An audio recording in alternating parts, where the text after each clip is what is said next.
Well, hello and welcome to Level Up Ladies. I'm Karen Conrad, and I am so grateful that you joined us tonight. I'll tell you what, this topic that I'm going to be sharing on tonight is so near and dear to my heart because learning this principle, like, literally changed my life. And as a single mom, as raising a 16-year-old and going into college and just trying to figure out how to make ends meet, when I actually grabbed hold of what I'm sharing with you, it opened up the door of opportunity like significantly. And let me just tell you, Level Up Ladies is all about us coming together as women and really building each other up to fulfill the purpose that God has on our life. You know, one of the quotes, I was just at the dream trip with Lance Wellness, which was amazing. And one of the quotes I shared is from Oral Roberts. And he said that whoever controls the wealth of an area controls the spiritual climate. And I was just thinking about that, whether it's our homes, our communities, nations, we are called to build wealth according to God's principles. And one of the ways that we can do that is through these strategies I'm going to share with you. Some of the things I'm going to share, I would guess a lot of you have never heard or have not heard it in the way that you really see that you can apply it. So before we get started, I want to know who is on tonight. So just share with me, who are you and where are you tuning in from? All right. Oh, Maureen, I'm so grateful from the UK. Hello, Maureen. Thank you so much for joining us. I love that. All the way across. Tasha, wow, from Canada. Shelly from Louisiana. Cheryl from Southern Indiana. Gwen from Florida. Yay, we invest in Florida. Linda from Indiana. Bailey from Colorado. Janet from San Diego. Renee from Delaware. Wow, Sharon from San Diego, Mary Catherine from Colorado. I know Mary Catherine. Hello, thanks for joining us. There is Monique. Thank you so much from Redding, California. Joy from England. Haley and Eli from Woodland Park. Eileen, hello, Eileen. You all know Eileen. She joined me on one of our previous LULs. My goodness, I'm just so blessed and grateful that you joined us tonight. So we are so excited. Just Victoria from Florida. I love all these Florida things, right? Because I'll be sharing with you a little bit about Florida. I am so grateful, you guys. I really believe that you are just hearing from God, like, you know what? I am going to step out into what God's called me to do. And my desire is I'm going to give you some great practical application. And my heart is that when you finish up from this webinar, you're going to see this whole new world of possibilities that you didn't see before. So I do want to remind you, this is an interactive webinar. I've got an amazing team behind the scenes. You can't see them, but we've got Tabitha on tonight, Bailey. We've got Kathleen on. And I just appreciate those ladies so much. And we just want to make sure that we are covering what will help you. And if you have questions on any topic regarding being a woman in business, being a mom and handling multiple things, whatever that is, I really want you to feel free to ask the question. And if I can't answer it, I'll probably call on someone that can answer it. Hello, Kim. So good to see you. I hope you're doing well. I just love to see all of your names in the feed. So glad you're with us. So let's go ahead and get started. So tonight is about multiple revenue streams. And I'm always sharing a lot of personal things. Sometimes my husband looks at me like, oh my gosh, you share everything. And it's like, I don't know what else to do, right? It's our life. And so we do share our experiences. But tonight in particular, when I grabbed hold of what I'm sharing with you, it kind of got me out of that place of just like, I'm just going to work my 9-to-5 job, retire at 65, no thought at all about my purpose, into the place where it's like, wow, Lord, I see my purpose. And I want to open up the realm of possibility to create generational wealth, to create a legacy, to help other people, right? And to really help bring finances into the kingdom of God. So I'm going to start out with the scripture, Deuteronomy 8:18, which many of you know this. It's like he has called us to build wealth. He has given us the power to create wealth for the purposes of the kingdom. So, can I just say that for many years, I didn't get that there was a way to create wealth. So I was living in this world, and maybe some of you are as well, where I'm thinking if I'm going to get wealth, I'm going to have to pull it from someone else. And in that, you've got a winner and you've got a loser, you might say, right? But in God's kingdom, everything is a win win. And when you realize that God has given you the power to create wealth, it opens up this area where you are able to think in a way that you've not thought about before. And let me just tell you, Holy Spirit thinks this way all the time. And so when we engage with this in a way, we're giving what Billy Epperhart will say a new wineskin. According to the word, we give God a new wineskin. We're able to take this new wine, this new content, and give it into the wineskin where we've said, you know what, God, I'm on this Level Up Ladies webinar to learn maybe what I don't know, or to encourage me in an area that I just need to have confirmation in. And when we do that, He is willing, able, and so excited to pour in that new wine. So that's my prayer for you tonight, that you have got new wine to pour into that new wineskin. All right. Oh, Marie, that's so sweet. It's 1 a.m. in the UK. And she says she feels blessed to be part of this webinar. Let me just tell you, I'm beyond blessed, and everybody here is too, that you are on at 1 a.m., Maureen. Thank you. We've got Sylvia from California. Thank you so much, Sylvia, for joining us. All right, let's get started here. So the first thing I want to share is that there's probably other types of revenue too, but there's 5 types of revenue that I want you to be aware of. So when either consulting with businesses, looking at our business, working with wealth builders, whatever it is, I'm always thinking through what is it that we're doing or the team is doing that we can create additional revenue streams from. And let's just clear that up. We're not out there like, hey, we want people to buy something they don't need. That's not it. But there are clues within how to structure revenue streams. And a lot of it is based on what you're hearing. I've got a great story I'm going to share with you tonight about someone famous that you know about the stores.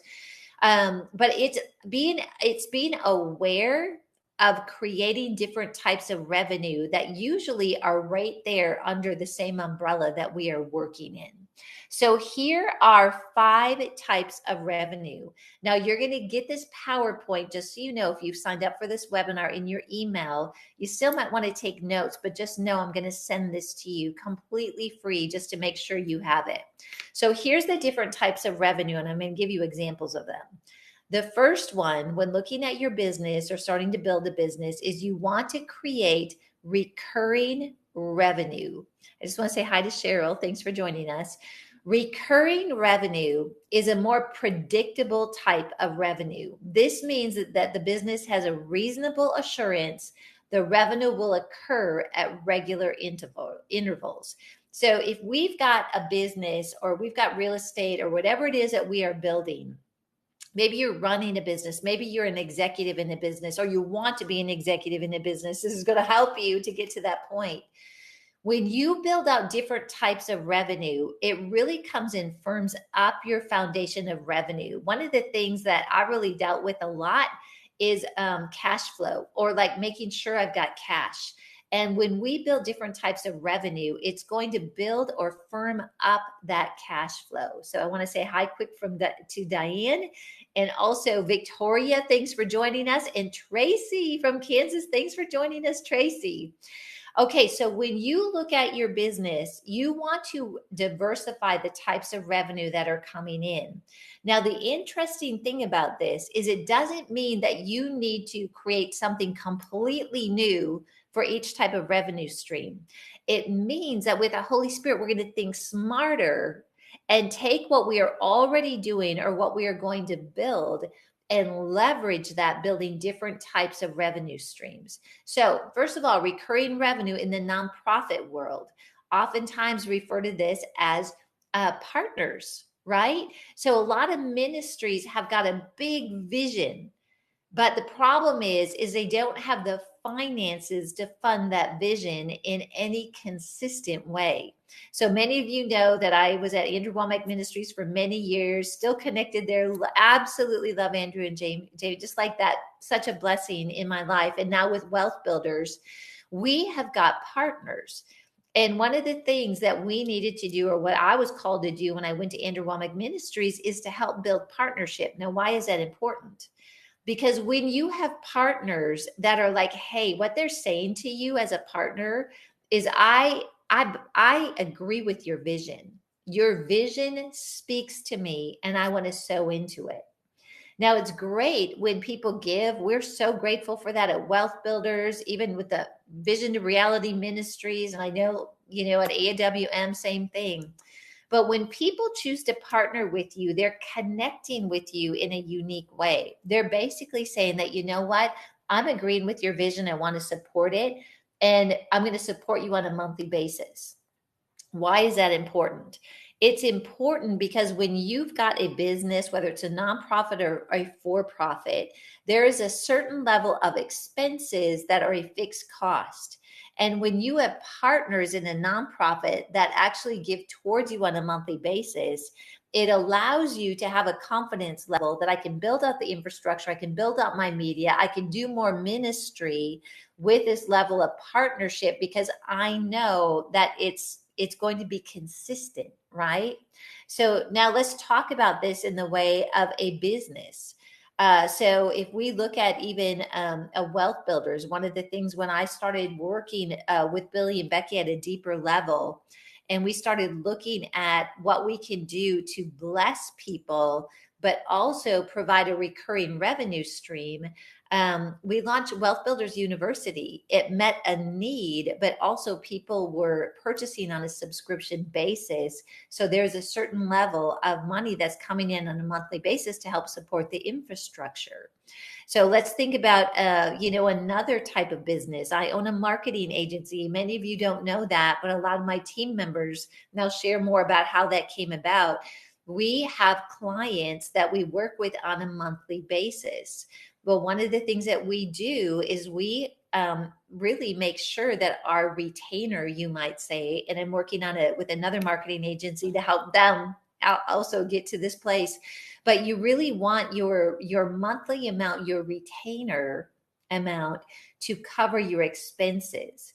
And then you can build other revenue streams on top of that that's going to help you to be profitable as a business. All right. So I just want to say hi to Renee. I'm seeing we've got Sandra and Kathleen. It's so awesome. Thank you, Kathleen, for responding to everybody and welcoming them. So when you have recurring revenue, there is a way in pretty much every type of business to create that. If you can keep your expenses at that level of recurring revenue, it's going to take the pressure off you, but also it's going to allow you to do some special projects that maybe bring in other revenue or reach people in a way that you want to reach them. But you will have that safety level of money coming in on a monthly basis. So one of the things that just with my past, with becoming a single mom, becoming a widow in a moment of time, I really struggled a lot with finances and just wanting to be confident and comfortable in finances. And you are probably that way too. I think there's a part of us, it's just being a good steward. So building recurring revenue is one of those ways that you and I can bring that stability into what it is that we're doing to help us like sleep good at night, right? And know that that revenue is coming through. All right, I'm just going to bring this PowerPoint back up here. All right, let's go to number 2. The second type of revenue is called transaction-based. This type of revenue is based on like somebody doing a one-time transaction with you, or in some cases, it's someone that's returning and they're purchasing something or your service. So when you do this, this is definitely a staple of your business. But it might be something where someone's coming in and they're just saying, you know what? I just need you to do a branding package, right? So it's not someone that's paying on a monthly basis, but they're saying, I want to pay you this amount, create my logo, give me some messaging, create some social media, set up my social media pages or whatever that might be. So that's a second type of revenue that you want to create in a type of business or even a nonprofit. So what does that look like in a nonprofit or another type of business? It might be product sales. Let's just say that you are in a business where maybe you're selling insurance like Kim is. This is a transaction based example. Someone buys an insurance policy. It might provide some recurring revenue down the road, but based on that transaction, you're bringing income in either for you or your employer. Okay, the third type is called project revenue. And this is revenue that comes in from a one-time project.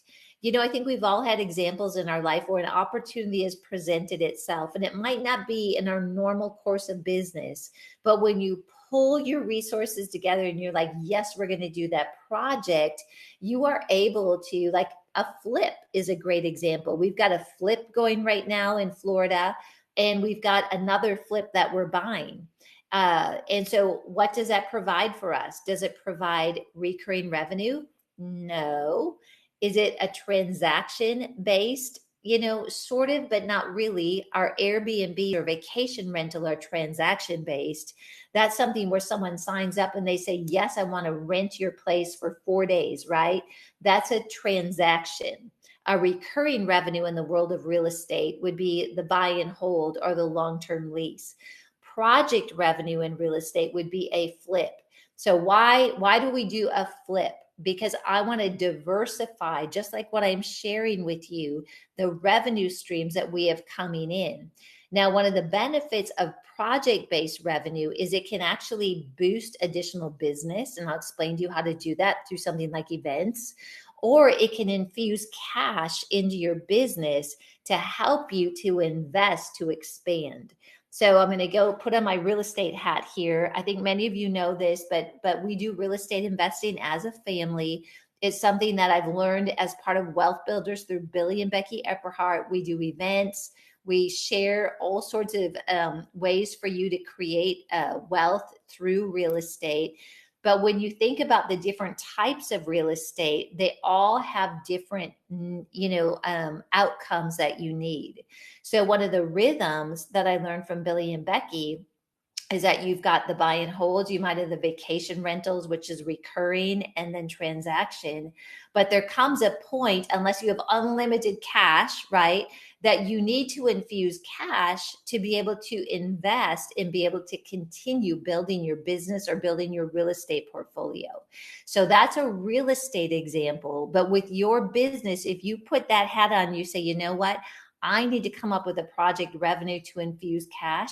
It might be an event, right? It might be, depending what type of business you're in, it might be a way for you to say, I'm going to do this one project and I'm going to bring in revenue to fund my ability to build the business and impact more people.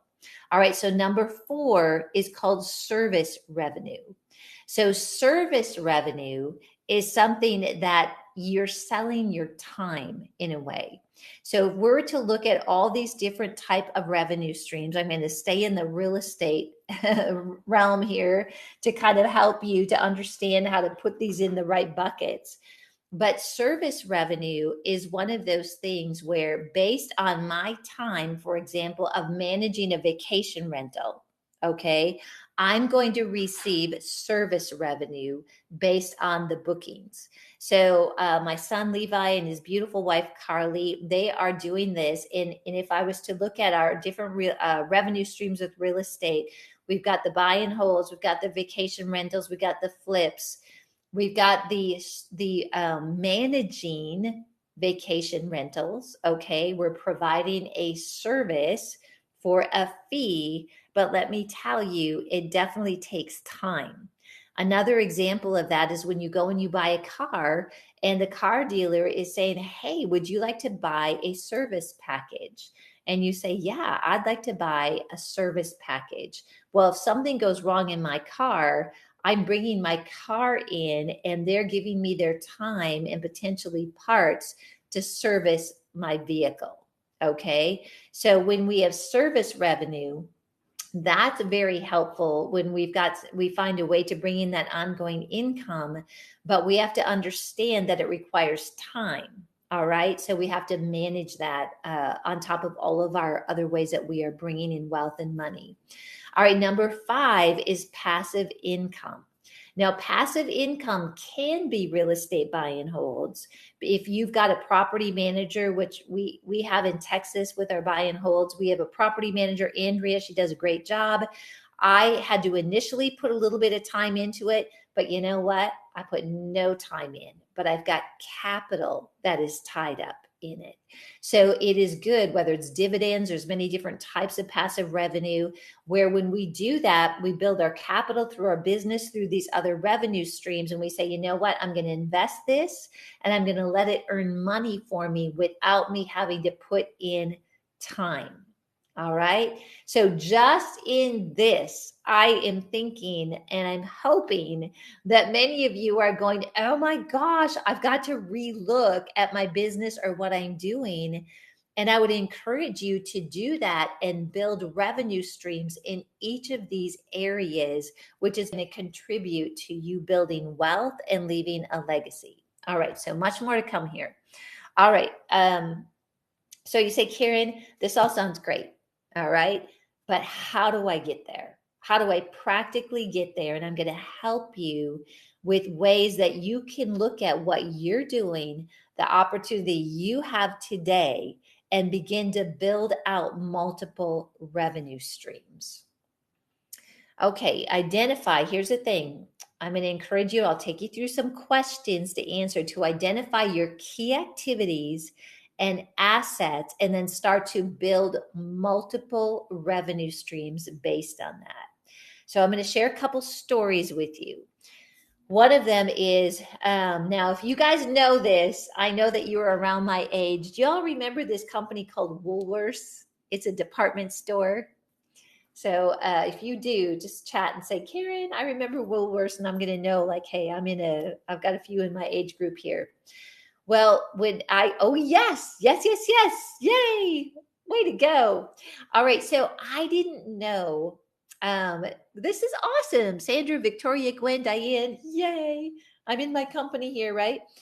I didn't know how Woolworths started. Some of you may have heard this, but I was listening to Grace said, that's so funny. Yeah, it is a grocery store in Australia, also in South Africa. It's amazing. I don't know if it's connected, and Sandra and Sylvia know it too. So when I grew up, there was these little stores in the town that I grew up. One was called Paul's Department Store, and one was called Pay and Take It, 5 and 10. It was called Pay and Take It, 5 and 10. I didn't really get that. I get it now, which I'll be sharing with you. But when we went to Mankato, let me tell you, we went to Woolworths, okay? And that was like, wow, this is like big time going to Woolworths. And there was multiple Woolworths stores. It was a chain. But if you were to go back and look about how Woolworths started, the starter of Woolworths, I can't remember his first name, his last name was Woolworth. He actually lived in a woodshed, and he made $2.50 a week working at a store. And of course, it was a while ago, so I know that amount sounds kind of ridiculous to us, but hang with me on this and we can put it in perspective. So he worked for $2.50 at the store. He really worked hard and he was really faithful. He began to learn about sales. And he started to realize, as he was staying in the woodshed in the back, okay, he started to think about what he was hearing from the customers. And the store that he worked at, while they supplied a lot of the things that people were looking for, they kept asking for multiple things that the store didn't have the breadth to offer. So what he did is he saved up $25. So think about that. I mean, he had to eat on $2.50 a week, and he was still able to save up $25. And he took that $25 and he started buying things for 5 and 10 cents. And then he opened up his little store or little flat with store, and he put in all these items for 5 cents or 10 cents that he had heard that people were looking for. So with that, he grew out of that one little space really quickly. He went into a bigger space. And then as he continued to stay, like he connected his faith with it, he knew he was meeting people's needs. He grew into what we all know was a significant company, I'm sure multi-millions of dollars. So all this started from him listening to what people needed that the place he was working wasn't providing. So many of us have businesses and we know what we provide, but the key might be to have more revenue streams is to start engaging your staff, or if it's something that you're doing, maybe you're an entrepreneur, what else are they needing that you can provide? And in that, you you have a very good chance of finding the additional revenue streams that you want to create. Okay. So a lot of times we think if we go way out there, we have to do a bunch of things to create additional revenue streams, but most often it's right in the palm of our hands. It's already in your hand. So I'm going to give you another example with vacation rentals, just so I kind of have you thinking in multiple areas. So one of the things that we're looking at as a family is we've got these vacation rentals. We do a really good job, but we wanted to create additional revenue streams. So we started thinking about it and we realized that a lot of the people, when they stay at a vacation rental, you know what? They don't want to go to the grocery store. And so what if we offered like this package for your first night? That might be like, it might be a bottle of wine. It might be a Perrier, which we actually set everybody up with right away. It might be a charcuterie board. It might be some of your favorite staples, right? That now you've not only booked at our vacation rental, but now if I can offer these additional services, right? Or products, I am building an additional revenue stream without having to go out and buy another vacation rental property. Even things like, if somebody says that they want extra bikes this week, or maybe they want 3 surfboards, right? I mean, those are things that we don't necessarily have to just stock everything up, but we might be able to think about how can we give people an opportunity. Maybe they want strawberries with chocolate. Many things. Maybe they want a kids. One of the ideas we had is like a kids art kit where they've got kids there and they are looking for kids activities. Then they can opt in and they can purchase. Yes, I want a kids art kit. So when I get there, I've got these activities for my kids. Do you see how that starts to get you thinking like, wow, you know what? What do I have that I can do more with? All right. So, number one is what assets do you have that have revenue potential? So, maybe some of you have got a second home that you get to a few weeks a year. What if you turn that into a vacation rental? Maybe you have equipment that you don't use all the time. Maybe you could rent that out. Many of you have heard stories about my son is like the constant entrepreneur, right? Well, he had this thing is called a one wheel. So he bought one and Dave bought one. They would one wheel together. But he traveled so much and he's like, what can I do to earn revenue off of this investment of a one wheel? So he started this little business where people could come and rent his one wheel. Now there's a lot you have to think about with that insurance and all that, but it's a mindset of taking something I have that I can rent out to others. Maybe it's a lawnmower, or I don't know, you just can start to think of many things. One of the examples that I'd like to use is Hannah, who works with me at Wealth Builders.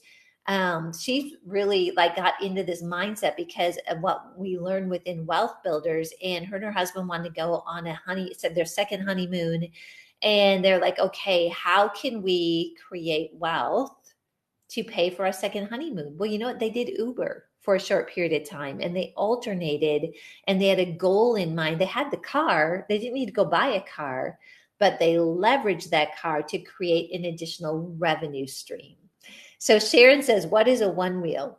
A one wheel is a motorized wheel, like one wheel with a skateboard look that you stand on like a skateboard. You kind of tip it back and it self-propels. And so they're really cool. It's very fun. So you might want to look, if you've got a son, grandson, someone that likes to do adventure, they're very fun. All right. So what assets do you have that have revenue potential? Number two, what expenses in your team members can you leverage? All right.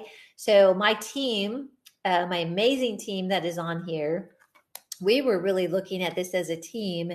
And I've got the most talented marketing people literally in the world. I'm just saying, Bailey is on, Lorinda's our writer, Tabitha does graphics. I mean, we've got a rocking team. And we started looking at the talents that we had pulled together and just said, what can we do to leverage this group with all of our gifts and talents? And what can we do to offer services that is going to actually bring in additional income? So that's how our little marketing agency was birthed. We decided that instead of just doing my stuff, that we would actually help others. And that's looking at your team members and saying, wow, how can I leverage this? And that's a great example. So I'm sure your minds are thinking, you're like, wow, what can we do with this? But even, if you've got people that work with you that do certain tasks that other people need, it's a great way to bring in revenue and really get a lot of your own business's expenses paid for. Number three, what do you currently offer that can be leveraged through adding channels to your offering? Now, this is really key because this is digging into the BMGC a bit, but this is a way for you to say, okay, I'm offering this service here, but if I took this service and I offered it on another platform, how could I actually begin to increase my revenue? So one of the examples with this is either Caribou Coffee or Starbucks. They have got they've got their location where they've got their coffee. You walk in, you've got the internet, you sit down and you order your coffee. And in Woodland Park, those of you that live there or know that, Starbucks that was there didn't used to have a drive-through. So they moved to a location where they offered up the channel of the drive-through.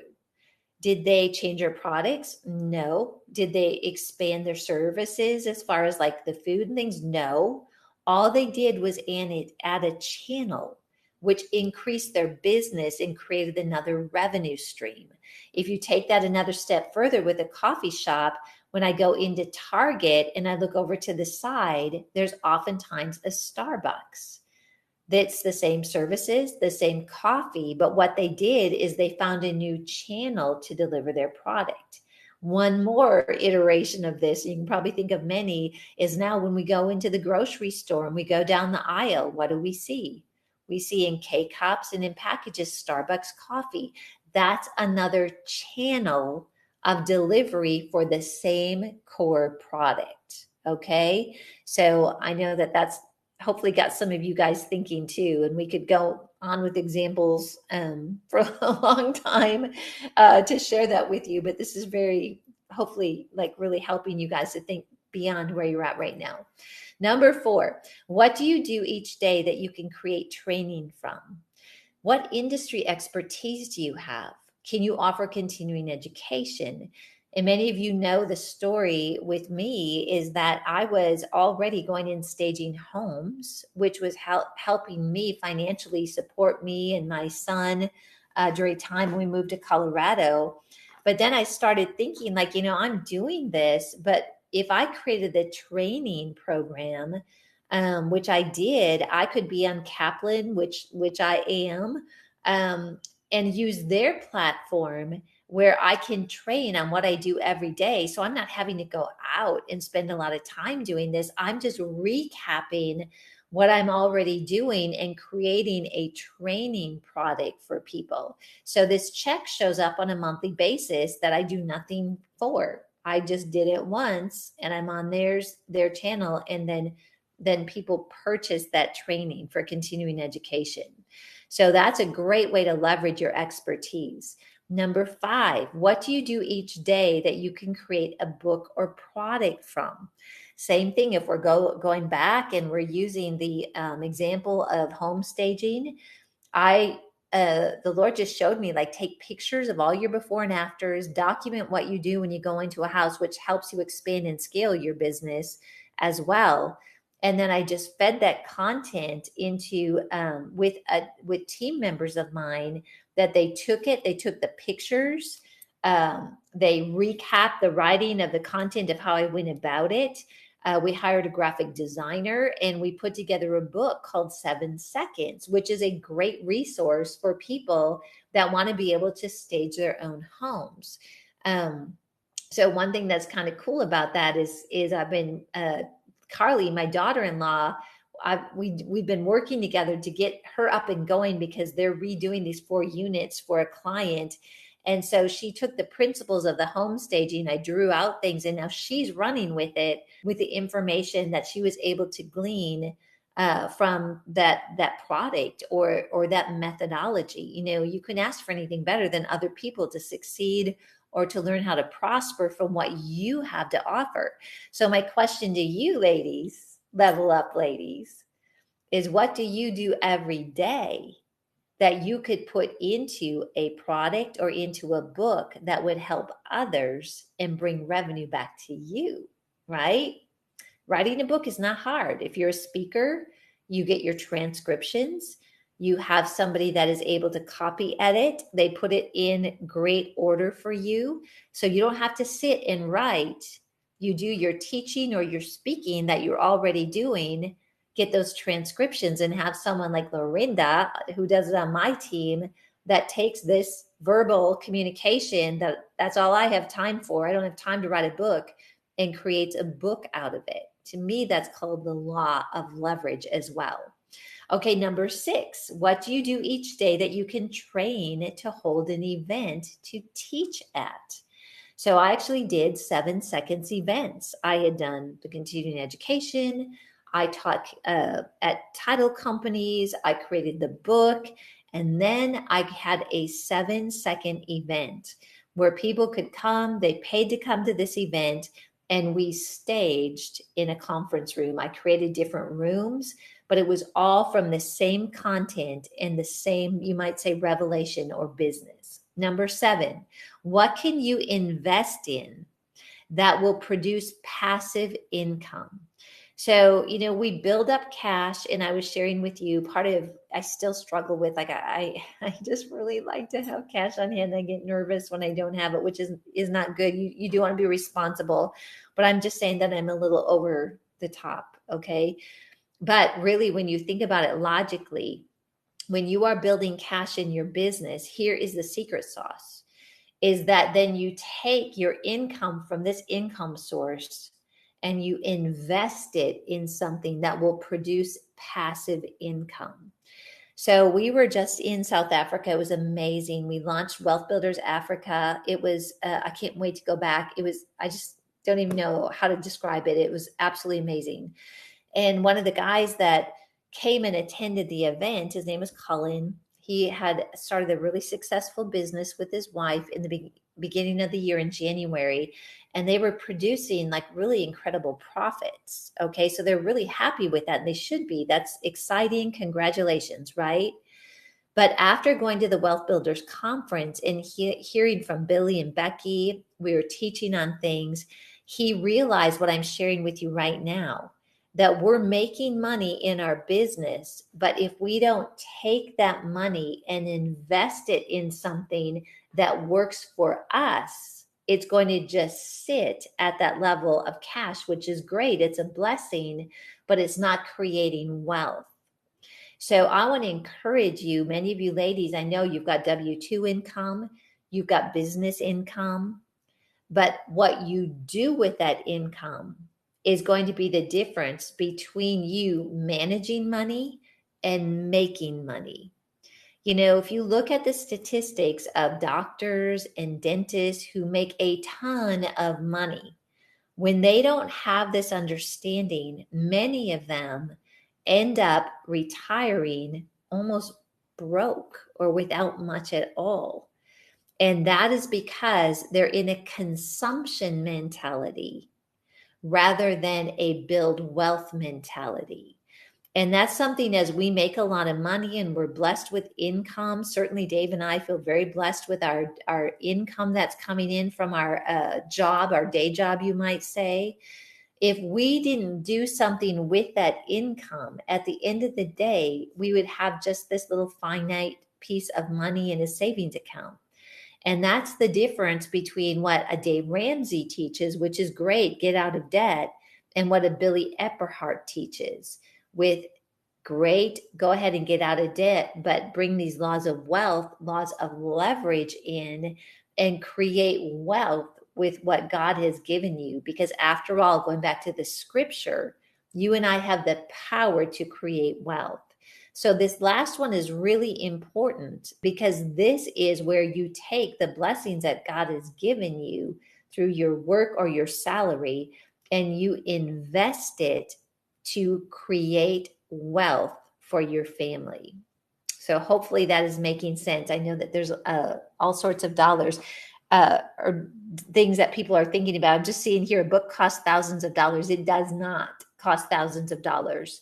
And so I don't see the name on that, but you can actually create a book for very, very little amount of money, not thousands of dollars. And that might be a side question for us or something I could teach on going forward about how you can create a book or publish a book without it costing you much money at all. All right, so those are our 7 steps or questions to kind of help move you along to thinking about, wow, how can I create additional revenue streams?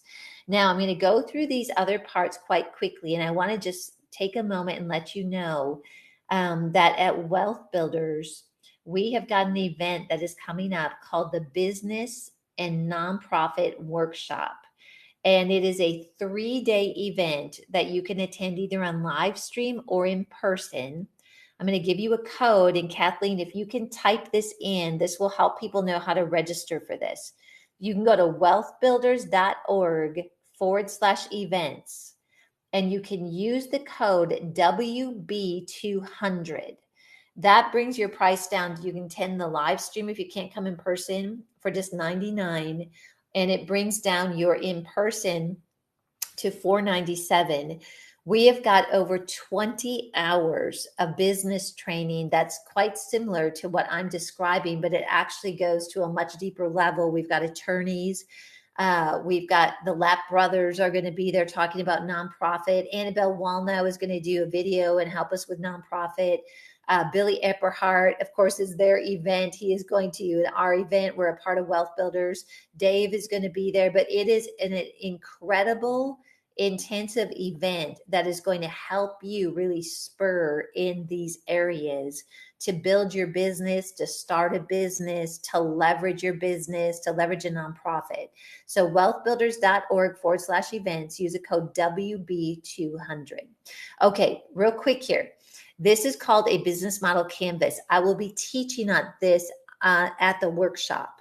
And this is how it's a 1-page business plan that can actually help you to identify your revenue streams, starting with customer segments, starting with customer relationships, channels, building your value proposition.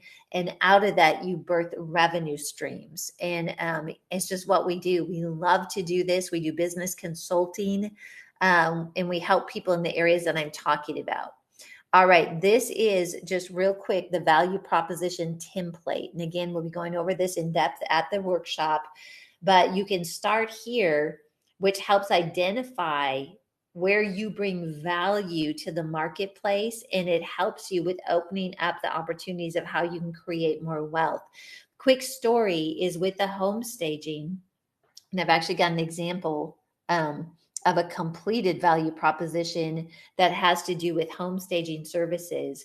When I started to see this, I went from, okay, I'm going and I'm staging a home.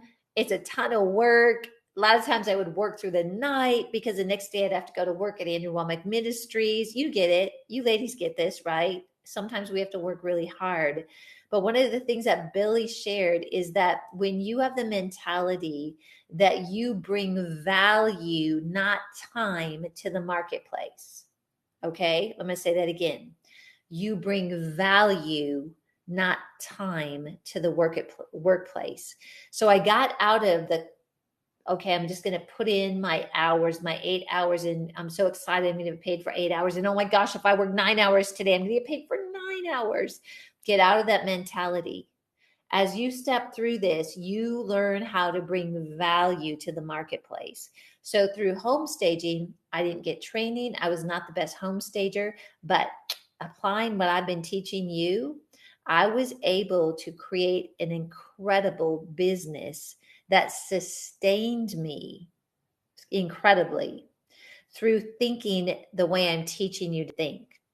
And a lot of the value that I brought with home staging was not in the design, though I think my design is pretty good. It's not like the best, okay? But I started to see the opportunity in, wow, if I created packages, which is part of channels, and I kept that, it's going to be a fixed amount based on a win-win. I'll share way more about this at the workshop, but just to kind of get you thinking here. Or what if I just leverage my time and I build this book? What if I leverage my time and I build this product? What if I just document what I'm doing and I have an event? You see that? So this value proposition template is something you're getting this. Remember, is that I provide home staging services to real estate professionals, clients that understand the ROI in home staging. Unlike one of my competition was Orchid Staging, we offer turnkey service from a licensed realtor, which is important. A realtor didn't have to let me into the house. A fixed price based on a package, quick turnaround, and proven results at a fair price. So we walk you through this value proposition to find your niche and identify your customer segments. And that's a whole nother thing too, customer segments, but these all tie together. And in that, you're able to find your sweet spot and also multiply your revenue streams by what you're doing. All right. So real quick here's some questions to answer. And if you've got any questions, go ahead and submit those. I will take time to answer as many questions as possible for you tonight. But revenue streams, some questions to answer that contributes to you building additional revenue streams is what value are you bringing to the market that your customers would be willing to pay for? Okay, so let's go back to the real estate. Remember, I talked about maybe the chocolate covered strawberries, maybe the kids packages, and you can do research on this. Matter of fact, Airbnb, we were going and doing research, and the top 3 things that people search for in an Airbnb market in Cocoa Beach, where we're at, is they want kid friendly, they want a pool, and they want infant friendly. Well, that's a lot of great information that I can build things around that is going to provide additional revenue.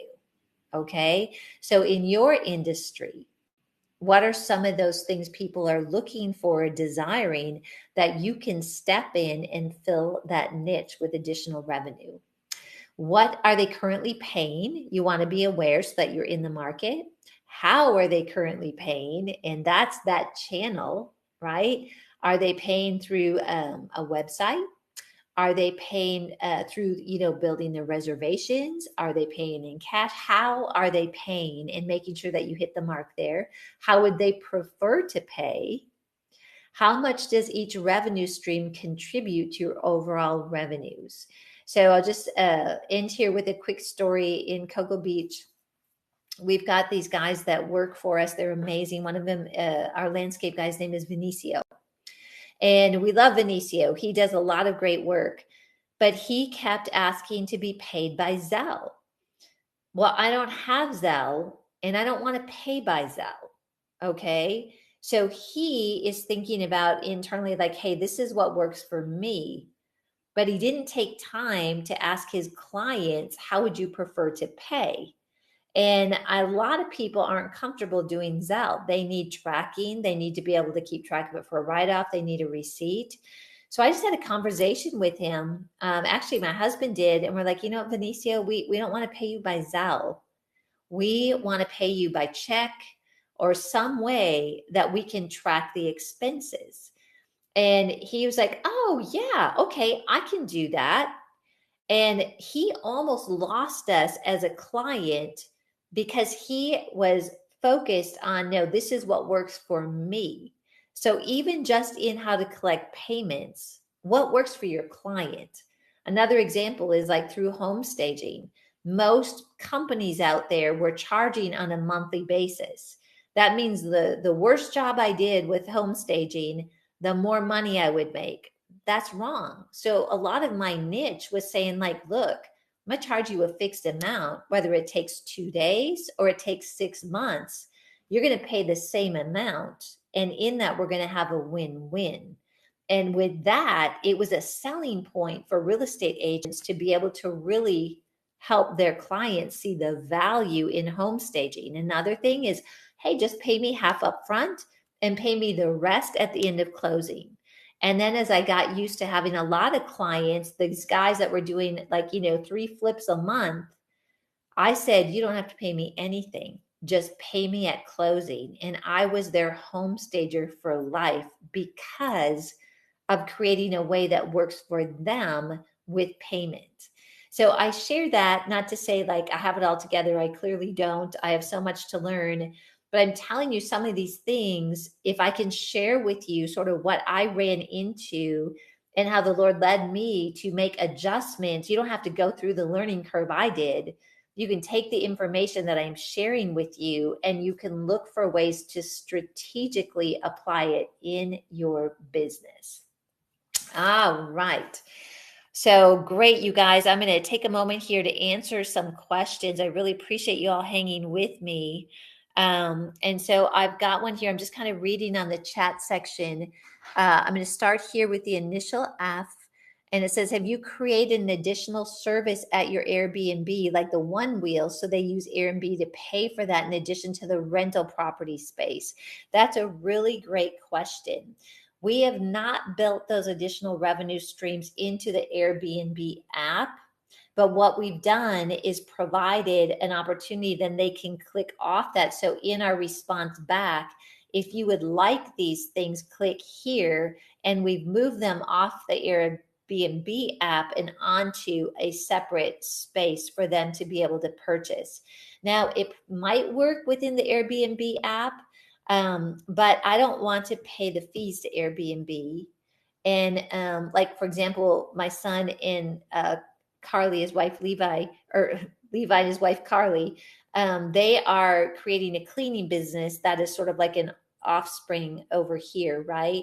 And so with that cleaning business, we collect the cleaning fee. But if someone wants extra cleaning or maybe they want refreshing during the week, we're going to run that in an outside business rather than run it through Airbnb and pay those fees back. I hope that makes sense. It may work either way, but that's what we're doing.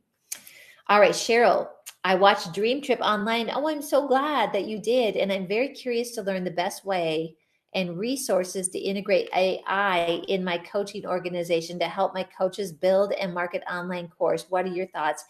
Cheryl, that is such a great question. And I agree. I have not dug into AI as much as I would like to. However, in one of the teams that I oversee, I just mentioned that today because I really do think it's going to help leverage. But there is a way to leverage AI that helps build a lot of the content, and then you go in and tweak it. So I want to dig into that a little bit more. Mercedes taught on that. And there's a way to sort of keep that personal, right, branded, like you want to be in control of the content. But I'll tell you a quick thing that Carly did that I thought was really cool. And then maybe this is something that we could do a session on and Level Up Ladies and learn more about it. So we had to create a new welcome letter for our vacation rentals. So she went out, I think it's like chat something. You probably all know what that is. And she just put in there the parameters, and the AI literally created the welcome letter. And so all she had to go in and do was tweak it. Now think about the time that saves. So we need to dig more into that. And Bailey, who is on, she is our social media person. She's really sharp with that. I think we'll start to go more into that, because even at Wealth Builders, we've got the real estate masterclass we just released. We're doing a business masterclass we just released, and we're going to need to leverage some of these things. So more coming there. All right, then we have got Sharon, who says, how does one go about finding out what one can do or what one has to offer? This has been a difficult question to answer for my life. I can't identify anything I have or do that is at all marketable. Oh my gosh. Okay, so Sharon, I can't even believe you asked this question, because actually we have something we put together tonight that actually helps with this. So just from my personal story, again, I wish I just had hours with you all. We'll try to unpack as much as possible. For me, when I got to the point, like, to be able to see this and to see what I have to offer, I had to kind of figure out, like, the Lord really led me. Like, I first needed to figure out how I was designed and really what my purpose is, my God-given purpose. Because here was the problem that I went through, and maybe some of you can relate. I always judged myself, and I thought my purpose was my job or how I performed here. Was I a good mom today? And what the Lord really helped me to understand is your job is not your purpose, okay? But when you seek and try to discover and find out God's purpose for you, that's where you hit the gold in what it is that you're called to do. And out of that springs these things that are marketable. One thing I can guarantee you is you have something that other people need, because God's created you that way. He's given you gifts and talents. He's given you passions. He's given you desires. Part of the problem that I ran into, and maybe you do too, is I had such a narrow scope of what, hey, I was in banking for 25 years. My dad was in banking. My brother was in banking. My other brother was a CFO. I was just taught in my limited understanding that if you just go to work, you have a 401k, that's all you can kind of expect from life. Okay. And it's a good life. I made good money, right? But there was something more in me that God put in me, that through this process of discovering and pursuing God's purpose for my life, I was able to tap into a reservoir that I didn't even know was there. It was there, but I wasn't seeing things through the lens that I needed to see them to be able to, out of that, my purpose, as I discovered, was bringing vision to reality. Well, my gosh, I can apply that to home staging. I can apply it to flips, to real estate, to Airbnbs, to Wealth Builders, to help people with marketing, you name it, right? But it all started with learning my purpose. So the team has put together a special package for you guys tonight called the Promise of Purpose Bundle. And it includes my book, The Promise of Purpose, 60-day devotional, 60 Days of Purpose, a really cool orange mug. It's cute as can be. We all drink out of it. A journal, declarations page, and a bookmark and a pen that really, to me, if I wouldn't have taken the time to go through the process of understanding and pursuing and knowing where my glass ceilings were, getting fear out of the way, getting all the gunk from my past wiped away, I would never have had the clearness in my mind to be able to move forward into what I am now sharing with all of you. So we've got, it's usually $69. We're offering it to you tonight for $45 plus shipping. I would love to get that out to you. And just let me tell you, I wouldn't do it if it didn't have a major impact on my life.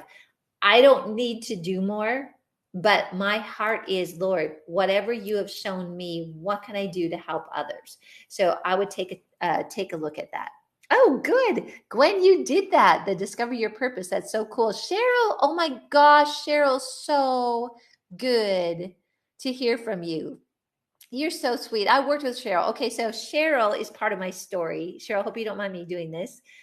But when I was going from that executive job at $200,000 a year to making $10 an hour, and that humbling experience, I tell you the whole story in my book, okay? Because it equipped me to get a foundation for what God called me to do, but I didn't have any understanding of that. Cheryl was my trainer. And without her, I mean, she was patient. You just can't imagine how difficult that was for me to make that transition. And Cheryl, you bless so many of us. So thank you. You are an inspiration to me. And I am so honored that you would be on tonight. All right. So the WB, the Wealth Builders event, is August 18th through the 20th. Again, you can go on live stream with the code WB200, or you can come in person. I would love you to come in person. We do a lot of fun networking. We've got a young entrepreneurs group. I get to like talk to you in person, give you all hugs, which I love to do. But anyway, it would just be great to see you. Oh, Sarah, so good to see you. You're so sweet. Totally buy that bundle. Amen. And you're on round 4 of the Audible book. Cheryl, that is such a blessing. So with that, I just want you to know that you are all so special to me. You are part of our Level Up Ladies family. We've got a lot more that's coming. I just want to help you to discover your purpose and live out all that God has for you. So thank you so much for being a part of this. You will get this PowerPoint. And if you know other women that are just like really like, I want to maximize things in God, learn how to build wealth, be around a support of other women where we can build each other up, please tell them about Level Up Ladies. I would really appreciate it. All right, with that, I just want to tell you I love all of you. Thank you so much for joining us. God bless you and have an amazing rest of the night. Thanks again, everybody. Bye-bye.